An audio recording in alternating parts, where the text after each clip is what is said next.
It's Raw after Crown Jewel, and we're kicking things off with a message which is sent by the final boss, The Rock, addressing the future of the Civil War in WWE. Finally, The Rock has come home. But this ain't the home you people remember. No. This is a new era. My era. The era of power and control. See, Crown Jewel wasn't just another show. It was the night The Rock and his people took over every single match. It was the night The Rock proved that no matter who you are, no matter how many titles you have won, how many times the crowd sings your name, you're playing in my yard now. And here's the truth. The Rock already has enough power to take this whole company right now. Today, tonight, this very second. But because The Rock is a kind, generous man, The Rock's gonna give you people and your so-called heroes a chance. A chance to fight for your disgusting WWE. But let The Rock make one thing crystal clear. If any of you general managers think about stepping out of line, think about playing the hero, you're gone. Fired. Done. Out on your candy asses before you can even pack your bags. You want your chance. You're gonna get it. At the very first ever 2-night Survivor Series. My side versus your side. 2 nights. Multiple battles. And when the dust settles, the side with more wins controls WWE forever. But understand this. When you're standing in that ring looking across at us, you're not just facing wrestlers. You're facing the most dangerous unit in the history of this business. You're facing power. You're facing dominance. And when you face The Rock, you're facing the final boss. So bring your best. But remember, The Rock plays the game better than anyone else. And The Rock always wins. If you smell what the final boss is cooking. Massive message sent by The Rock, but a woman that is considered to be on The Rock's side is the Women's Intercontinental Champion Zoe Stark, who's watching this message as well. And we say that she's on their side because she was the one protecting William Regal, not letting anyone to know who this man was. But now everyone knows, and William Regal approaches Zoe Stark in the backstage, and they have a short conversation there. Thank you, Zoe. I already know you can't understand how big this is, and we're really looking forward to have you as one of the top stars in this better version of WWE. And also, thank you for keeping my identity a secret, and thank you for not letting Sol Ruca ruin everything. No problem. I was even glad to smack the hell out of... Speaking of Sol Ruca, the Women's United States Champion is here, and she takes down Zoe from behind. Just like she did to her on SmackDown numerous times, and Sol tells William Regal, "Give me Zoe Stark. Now the whole world knows who you are, Mr. Regal. If you're really that powerful, then give me Zoe."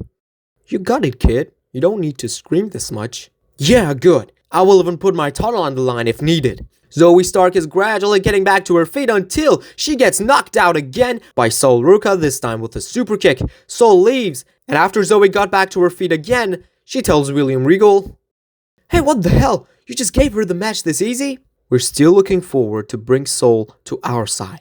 We want her by our side. In this new version of WWE, we look forward for actual talents.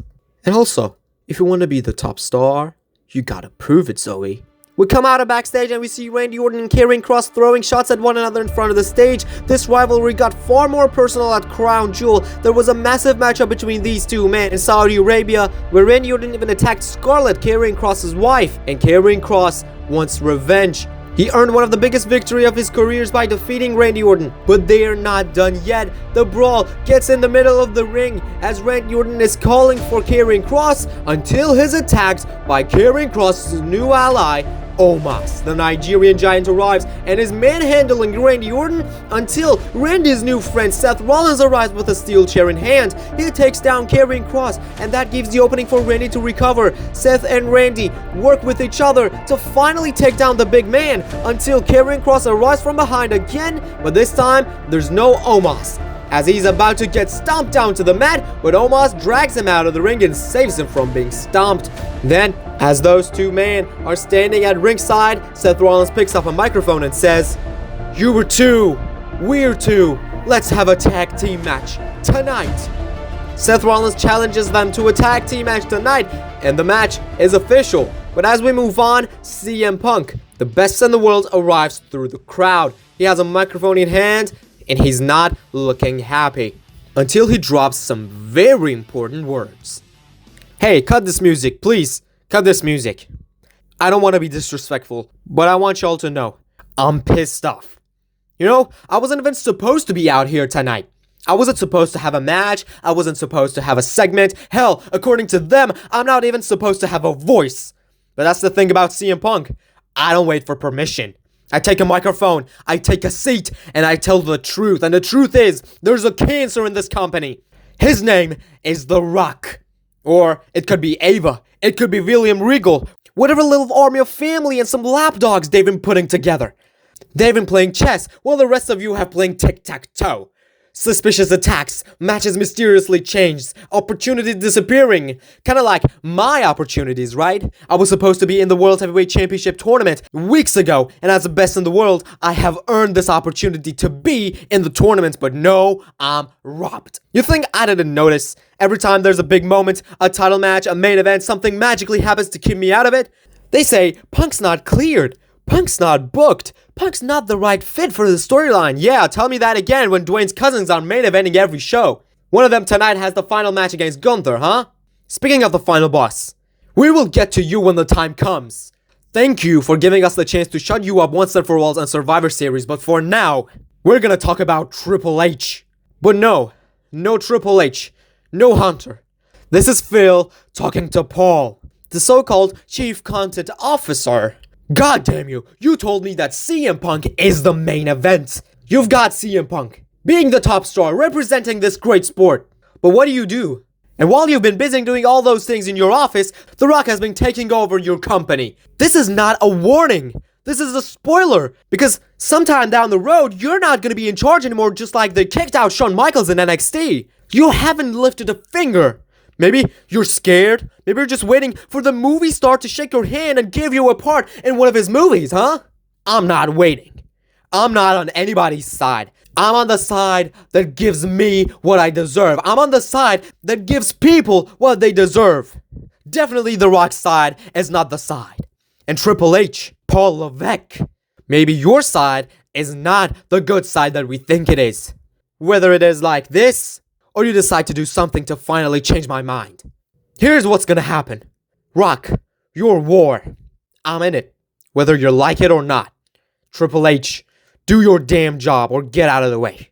And anyone else in that locker room, you can either stand up or bend the knee. But if you bend the knee, don't be surprised when I knock your head off your neck. CM Punk clarifies everything. This was some kind of a pipe bomb 2.0. He made sure that he wants to fight for professional wrestling. He wants to fight for the real WWE. But as we move on to the backstage, we see the ring general Gunther, who's talking to a man he hasn't met for a very long time. And that is his longtime friend, Ludwig Kaiser. And Kaiser says, Lange nicht gesehen, Ringgeneral. What's up, man? How are you doing?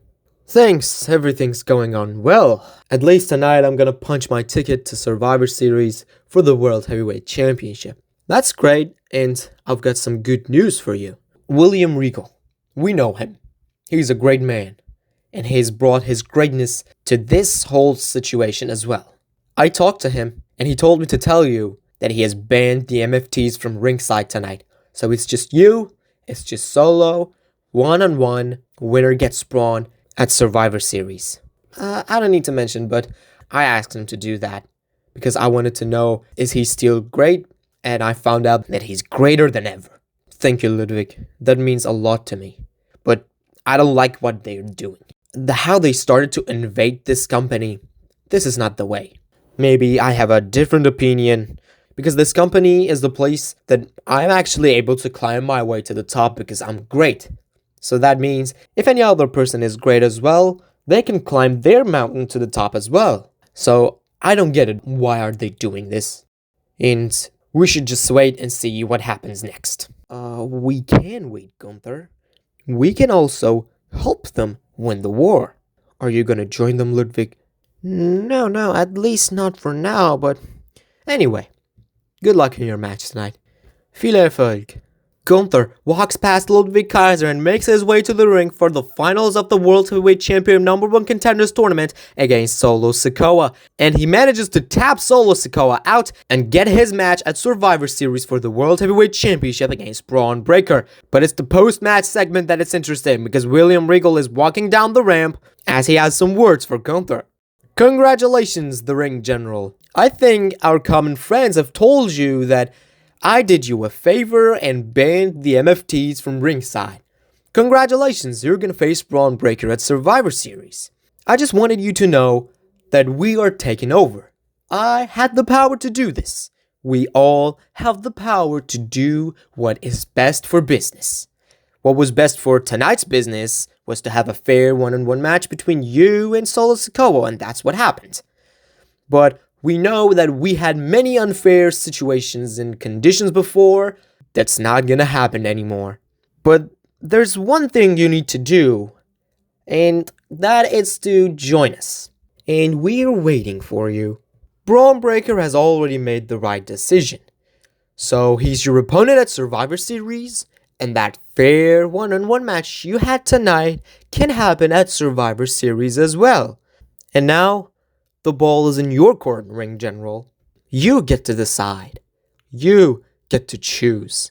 William Regal enters the ring and offers a handshake to Gunther. Will Gunther shake his hand and join them? This was not what we expected from Gunther, but he's not shaking William Regal's hand. As he told Ludwig Kaiser in the backstage, Gunther doesn't agree with what William Regal and his side is doing. He believes that the current situation is not that bad to change everything. But as we move on, it's now time for the Intercontinental Champion Finn Balor to arrive. The Intercontinental Champion defended his title successfully against Chad Gable at Crown Jewel before he was attacked after the match by Aleister Black, who the mystery man, which turned out to be William Regal, convinced him to join the Rock's side. And Finn Balor is not calling out Aleister Black. He wants him out here. He wants to get his revenge, but there's no sign of Black. Finn continues calling him out until suddenly the lights go out, just like Crown Jewel. And when the lights are back, Aleister Black is standing right behind Finn Balor, and he nails him with a massive black mass right to the side of the head. Deja vu. This is the same scene that happened at Crown Jewel, and Aleister Black is gaining momentum. But we move on, and we are now in the backstage where Karrion Kross and Omos are talking to a man as Karrion Kross is trying to convince that man to join them. They have a tag team match later on in the main event, and we don't know who this man is, but we hear what Karrion Kross is saying. Listen, buddy, we have not officially announced this, but this alliance, this is because of Ava. This is because of William Regal. This massive alliance, that massive win at Crown Jewel, happened thanks to The Rock. Our alliance is gonna get more powerful. We are the true talents that are forgotten. We don't want to be forgotten anymore. And this whole situation, this war that is happening, is gonna bring the actual talents out from the dark. I know you. You were calling the shots in NXT, just like myself. But ever since you've been called up to the main roster, nothing has happened. Just a backstage joke for everyone. You can change that. Just like I did. Just like Omos did. We can be in control in this new era. Karrion Kross and that mystery man are shaking hands. Who that man is, it seems to be the third man of this new alliance. But as we return to the ring, we see AJ Styles standing in the middle of the ring, addressing his future. You know, I've been thinking a lot lately. Last week I returned, I teamed up with the Intercontinental Champion, and took on the Creed brothers. We beat them, and that pushed Finn Balor forward for his match at Crown Jewel. And Finn is the Intercontinental Champion. It's obvious what's next for him. But for me, I don't know actually what's next for me. I've been thinking about time, about how much of it I've got left in this business. I've been blessed to do this for over 20 years. I've wrestled the best in the world. I've won championships in every place I've ever stepped foot in. But lately, I've been asking myself, what's next for AJ Styles? Am I going to continue until my body gives out? Or do I find one last mountain to climb, one last moment to prove that I'm still phenomenal? Because make no mistake about it, I'm not here to just take up a spot in the roster. I'm here to finish strong, to finish with glory. I want to prove that I still got it, because I believe I still got it. Mr. Styles, sorry to interrupt. I've been having a very busy night, but it's actually worth it. What a heartfelt little speech. You still got these people chanting your name, and that means a lot. But let me tell you something from someone who's been around just as long as you have. This way, you can't win a war. We're in the middle of the most important moment in WWE history. And while you're out here trying to make your legacy immortal, the world is moving around you. Our vision is taking shape, piece by piece. And I'm the one ensuring it happens. Earlier tonight, I extended an invitation to Gunther, and the man, unfortunately, turned it down disrespectfully. Bad for him, he's gonna find himself face to face with Braun Breaker at Survivor Series. And let me assure you, that will be the most painful mistake of his career. I'm here now to make sure you don't make the same mistake, AJ Styles. You are not the same man you were 10 years ago. Everyone knows that. It is heartbreaking for me to say that as well, but it is the truth. You can still go, sure, but your body knows the truth as well. Time is catching up to you, and the only way to save yourself, the only way to ensure you finish the way you say you want to finish, is by joining us. Imagine it, AJ Styles. You don't have to climb the mountain you've already climbed numerous times in your career.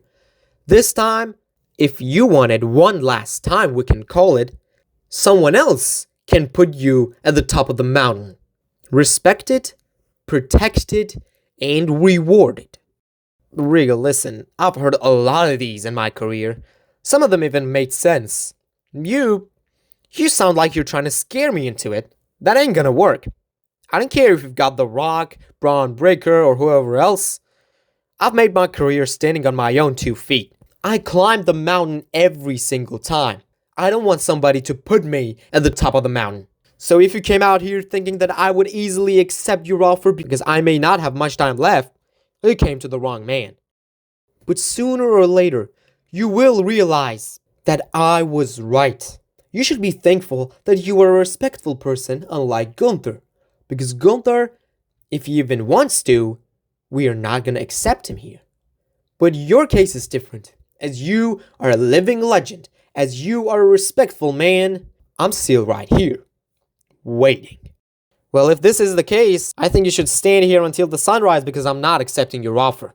AJ Styles walks past William Regal. He's not willing to accept the offer, but William Regal says that he's still waiting for the phenomenal one to join their side. As we move on, it's time for Rhea Ripley, the Eradicator, to explain why she did what she did to Stephanie Vaquer, and that was when she attacked her last week, attacked the Women's World Champion, and ambushed her after her title defense. She explains that mommy should be always on top. That's what she was built for.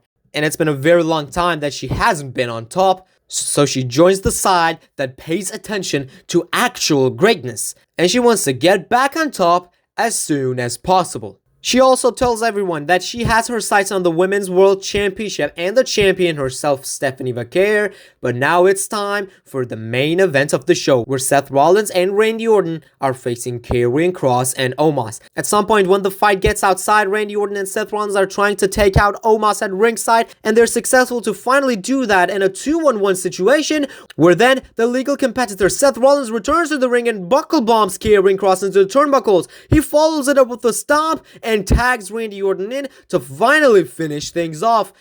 Randy Orton is calling for Karrion Kross, calling for the RKO. As he's getting back to his feet, Seth Rollins has knocked off the apron, and it's Ethan Page. It seems that he was the man who shook Karrion Kross's hand in the backstage earlier tonight, and he's here, resulting in the match as a disqualification. He drags Randy Orton out as well, and Ethan Page is beating Randy Orton just like he did Seth Rollins. Omos puts Seth through the table with a choke slam, and they send Randy Orton back in the ring as well, so Karrion Kross could lift him up and take him down with a final prayer. This massive alliance is getting even stronger. Ethan Page has joined Karrion Kross and Omos, and Karrion Kross picks up a microphone and says, "You saw those two? Those two were Seth Rollins and Randy Orton. 2 of the best to ever do it. We handled their problem as easy as you saw." What I'm saying is that we're making a statement. This war continues. And I think it's obvious on whose side we are. Because in the end, Every single one who's not gonna accept the reality is gonna fall down. Thankfully, me and my allies saw the reality. After Karrion Kross dropped a microphone, William Regal arrives on the stage and says only 2 words. War Games! We move on to Friday Night SmackDown, and Triple H is opening the show, trying to address this whole war and make it clear that what is going to happen in the near future, what is going to happen at Survivor Series, what is happening with the WWE, and we hear from the CCO of WWE. Alright, let's get straight to it. I'm not going to waste any more time. We are at a crossroads here in WWE. The Rock and his allies, whoever else is recruiting, have decided that they want to take over this company from the inside.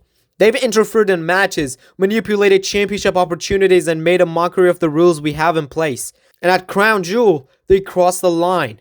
Every single match was hijacked. Every single moment was stolen. But now, the thing that I can say is, I've been in these kind of wars before, and trust me, this isn't my first time standing across from someone who thinks they can run the place just because they've got a few people on their side. Make no mistake, this is still my show. And I'm not about to let The Rock get in here and tear down everything we've built.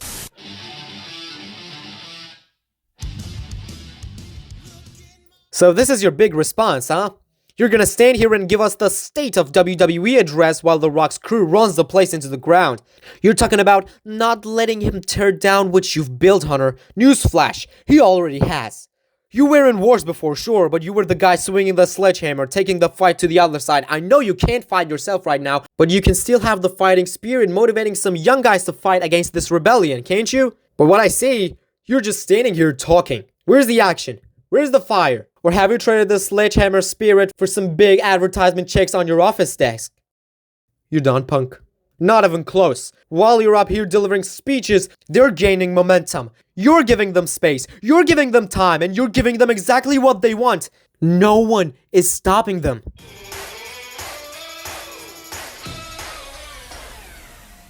Sorry to break up your little therapy session, but I've got something more important to talk about. Triple H, at Crown Jewel, I beat Roman Reigns. 1-on-1 in the middle of the ring. That's not just a win.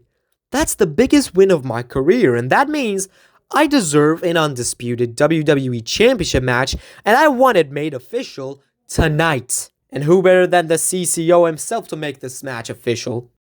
Oh my god, Sammy, are you serious? This is the time for your little wish list. Oh, I'm sorry, punk. I forgot something.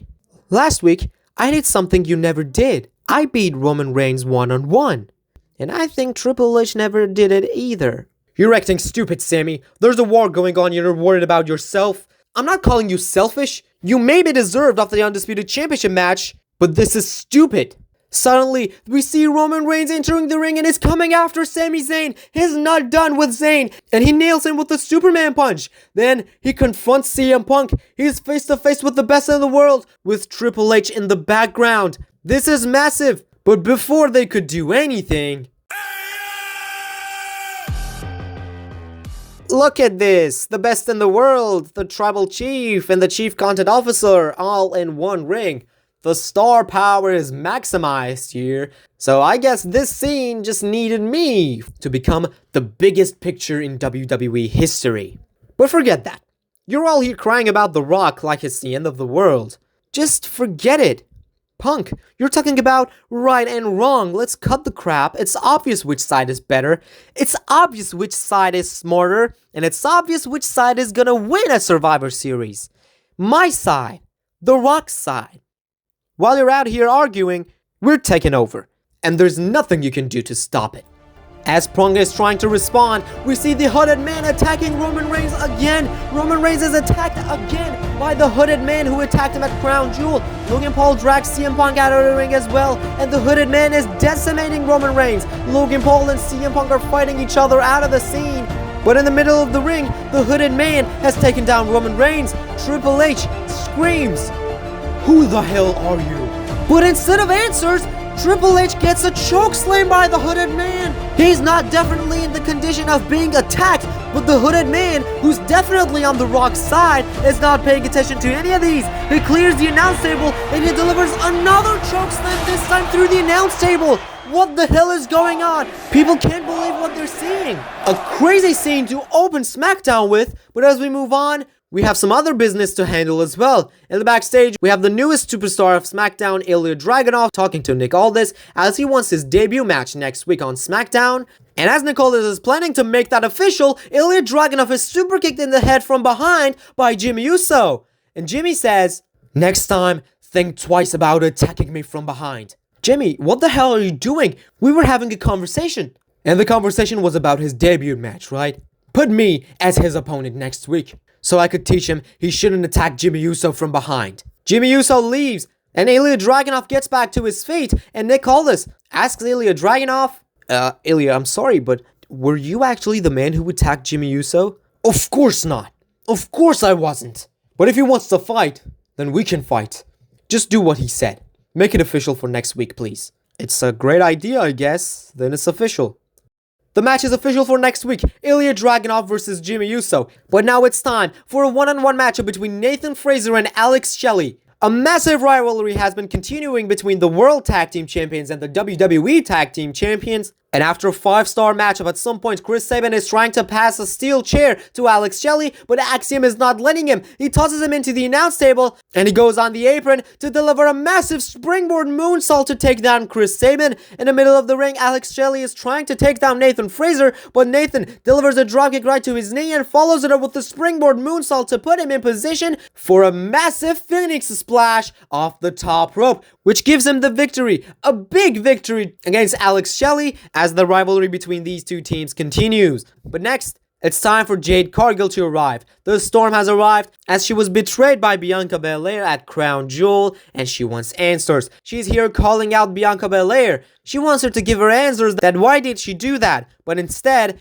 she gets interrupted by Roxanne Perez and Julia. Roxanne is still here on SmackDown from Raw, and it seems these two women are looking forward to join the Rock's side, but haven't officially announced it yet. As they continue trash talking, Jade Cargill says that she has already beaten Roxanne before, so this time she wants to face Julia. And the referee arrives, so the match starts. Jade Cargill versus Julia, with Roxanne Perez watching on. And at some point, Jade Cargill manages to lift Julia up in the right position she wants for a massive Jaded, slamming her down face first. But before she could go for the cover, Roxanne Perez starts to distract the referee, so that leaves Jade Cargill with no choice but to go out and take down Roxanne Perez. As she leaves the ring, Roxanne is trying to escape, but she can't, and she's slammed into the barricade. But then, a chair is thrown at Jade Cargill, and it's Bianca Belair. The match has resulted as a disqualification, and Bianca Belair is coming after Jade Cargill, delivering a foot DDT before locking her foot into the single leg Boston Crab.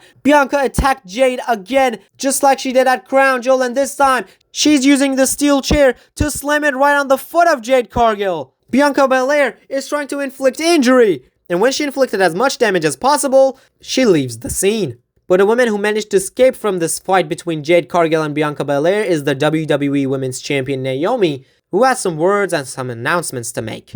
Last Saturday at Crown Jewel, I was supposed to make history. I was supposed to become the Women's Crown Jewel Champion. But no, instead, this company cancelled the match, changed the plans, and forced me to defend my title in a match which ended up in a disqualification. You know what? I've had enough. I'm sick of this WWE. So I made a choice. I'm siding with my family. I'm siding with The Rock and his vision, because at least his side respects talents like me. It's Tiffy time! That's cute, Naomi, but remember, you're holding my championship, and I don't care whose side you're on. I'm the center of the universe, and I deserve a shot at the WWE Women's Championship. Tiffany, you can talk all you want, but I'm the one who's gonna save the WWE Women's Championship from Naomi. That title will stay within the women who fight for WWE. Oh, please. All this save the division stuff is cute, but if you're talking about title shots, it should be me. I don't care about sides. I don't care about your politics, but if someone's walking to a championship match, it's gonna be Chelsea Green. Are you all seriously fighting over this without mentioning me? I'm the most dominant woman in this division, and if anyone's taking that title from Naomi, it's me. Alright, enough ladies. I can see we've got 4 women here who all want the same thing, so it's official. Next week, Tiffany Stratton, Lara Valkyria, Chelsea Green, and Nia Jax. You 4 will fight each other, and the winner gets Naomi for the WWE Women's Championship at Survivor Series. Next up, it's time for the United States Championship match between Carmelo Hayes and Andrade, but before the match could even start, Penta's music hits, and the man himself is walking down the ramp. Carmelo Hayes and Andrade introduced their alliance to the world by beating Javon Evans in NXT, and as they're now allies, Andrade wanted to defend his title against a hand-picked opponent, and that man was Carmelo Hayes. Last week it was interrupted by Penta, as Penta thinks he should be the one getting a United States Championship match, so he's here to watch these 2 men battle. He takes a seat at ringside, and the match continues between Andrade and Carmelo Hayes, where at some point Carmelo Hayes manages to take Andrade out of the ring and leave it to continue the beatdown on ringside. But there he confronts Penta as well, and we can understand that Carmelo Hayes is somehow distracted to Penta, where the tensions are rising.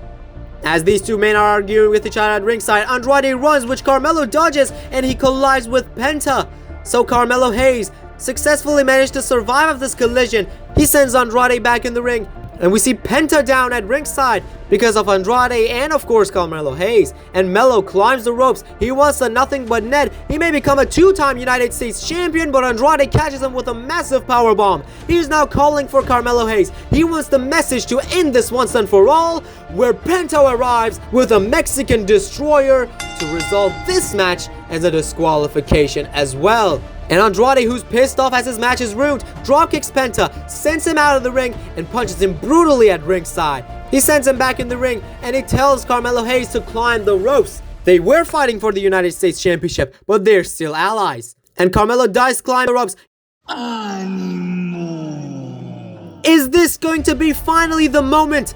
After almost a year, is this gonna finally be the moment that we have all been waiting for? Andrade and Melo are stared at a stage, and yes it is! It's Rey Fenix coming to the aid of his brother, evening the odds against Andrade and Carmelo Hayes. He manages to take down Andrade, where eventually the United States champion rolls out of the ring, and Carmelo Hayes, who was distracted to all these, is taken down by Penta as well. And Andrade watches on as Rey Fenix is climbing the ropes to deliver a 5-star frog splash to Carmelo Hayes. The Lucha Brothers are back together for the first time in WWE, and Andrade just looks on. But as we move on in the backstage, Jade Cargill, who was about to beat Julia, is talking to Nick Aldis. She's looking for Bianca Belair, but she also talks about Julia and Roxanne Perez. She says that she doesn't want to deal with those 2 anymore, but that's the moment she's interrupted by a woman who's here from Raw. I can help you if you want. Roxanne Perez has been on my nerves for quite some time on Raw as well. I have a match against her this Monday on Raw. You can come to Raw and be in my corner if you want, because Julia may be there too. Io Sky invites Jade Cargill to the Red Brand, and Cargill accepts. So they leave, but as Nicholas walks into his office, he sees that Fatal Influence, JC Jane and Fallon Henley are waiting for him in his office. Nick, we're here for one reason. We want the Kabuki Warriors for the WWE Women's Tag Team Championships. Look, ladies, I hear you. But Survivor Series is one of the biggest stages of the year. You don't just hand out championship matches there. They have to be built and earned. Oh, but you will hand it out, Nicholas. William, how long have you been in my office? Long enough to hear that you were about to make a very foolish decision. Ladies, congratulations. You've got your championship match with the Kabuki Warriors at Survivor Series. That's what we like to hear. Nicholas, part of being a good general manager is knowing your place. Your job is to keep the show running smoothly and to listen when the real powers speak. That means us. That means me. With all due respect, William, I'm here to run SmackDown, not to be somebody's puppet. Oh, I admire that spirit. I really do. But let's not pretend. You will follow orders, because if you don't, well, accidents happen in this business. People get replaced. Be a good general manager, Nicholas. It's the only way you will keep your job. The main event segment of this episode of Friday Night SmackDown is when the undisputed champion Cody Rhodes, who lost the Crown Jewel Championship match to Braun Breaker at Crown Jewel, arrives and has some important words addressing his future and his current state with WWE and whose side he's gonna be. Because he also received a massive message last week on SmackDown by The Rock, and he's now giving him the answer. William Regal, I know you think you're clever. The Rock, I know you think you're even smarter. I remember your little message to me a couple of weeks ago. You tried to offer me a seat at the table. A seat to be in charge. Well, here's my answer. It's still no. You talk about your power and you want me on your side, but you still send Regal to cost me the match. If you wanted me on your side so bad, why stab me in the back at Crown Jewel? That's not strategy, Rock. That's stupidity. So go ahead. Keep sending messages. Keep hiding behind your army. But the truth is, you're not fighting for WWE's future. You're fighting for your own ego. Cody Rhodes, what do you want to talk about? You want to talk about stupidity? The Rock's not stupid. And you don't need to scream that much, because The Rock doesn't fear you. The Rock doesn't fear anybody. The truth is, The Rock gave you an opportunity. The Rock gave you a chance to be protected in what's about to be the biggest takeover this industry has ever seen. And you're spitting in The Rock's face again? You want to know why I sent Regal to cost you the match at Crown Jewel? Because I already have enough reasons to convince you to come to my side. At least, I thought you are smart enough to stand by my side. And I wanted to prove myself to Braun Breaker, who's a bit younger, who's a badass. But you're not Cody. You're smart, or at least I thought you were. If you're not gonna come here, this time, The Rock's not here to beg. The Rock's here to remind you what happens when you say no. It seems you have forgotten what happened to you when you were against the final boss. But forget all that, Cody Rhodes. Do you want to know where The Rock is right now? This is the boss's office, right? This is Triple H's office. Or at least, it was. Look around, Cody. All these pictures of Triple H. These little trophies. But no, I don't like this. These are outdated furniture. This office is gonna be mine, and it's gonna get some redecorating, because Triple H ain't walking back through that door anytime soon after their little incident earlier tonight on SmackDown. And you know this better than anyone else, Cody Rhodes. When The Rock wants something, The Rock takes it. Just like at Survivor Series, The Rock's team is gonna take everything. Now, Cody, your last chance. One last time. Join us.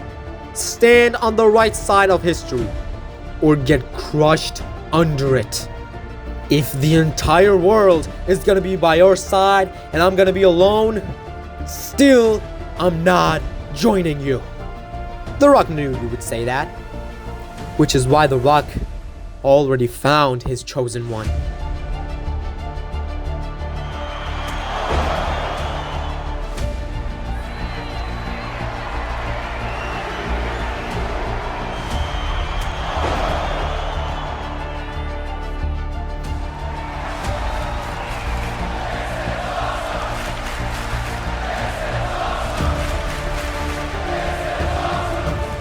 Meet the man who's gonna finish the story his way. The chosen one. My chosen one. He was supposed to be the chosen one at some time. He wasn't. Because this version of WWE is corrupt. But now, the chosen ones will be treated like chosen ones. You can't keep playing hero, Cody. The Rock will keep running the show. And when Survivor Series is over, you will realize you were never in the same league. If you smell what The Rock is cooking.